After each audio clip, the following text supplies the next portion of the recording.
ভাইয়া তুমি এত ফর্সা হয়ে গেছো কি আপু আমি তো মেকআপ করে বসে আছি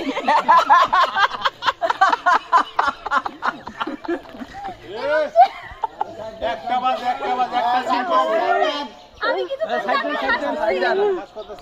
মানুষ যাচ্ছে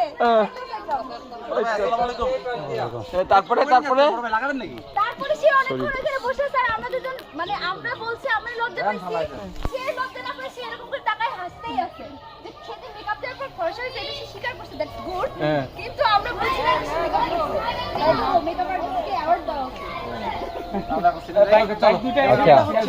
জীবনদা আমরা রাস্তাঘাটটা একটু সবাই একটু সাইকেল সিপাতে শুক্রবার তো নামাজ পড়তে যাবো মনে করি ভাই আমার কিন্তু শিখতে টেনশন হচ্ছে রুস্তম ভাই অনুফোন করতেছে না কেন? মারুফ, বাবা মানা না করলে তো আমি এতক্ষণ 14 বার ফোন দিতাম। বাবা যদি মানা না করতে আমরা এখানে শুটিং করছি।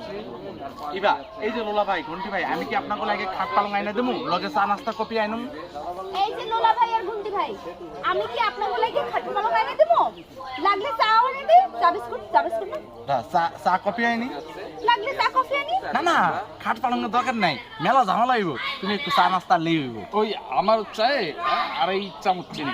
আর আমি অত চিনি খাই না, 1.5 চামচ দিলেই হবে। আরে বোকাচন্দ্র, তোদের যে টিটকারি মারতাছে এটা পিন মারতে ছেড়ে দাও। তোদের পিন মারতাছে এটা বুঝতেছস না?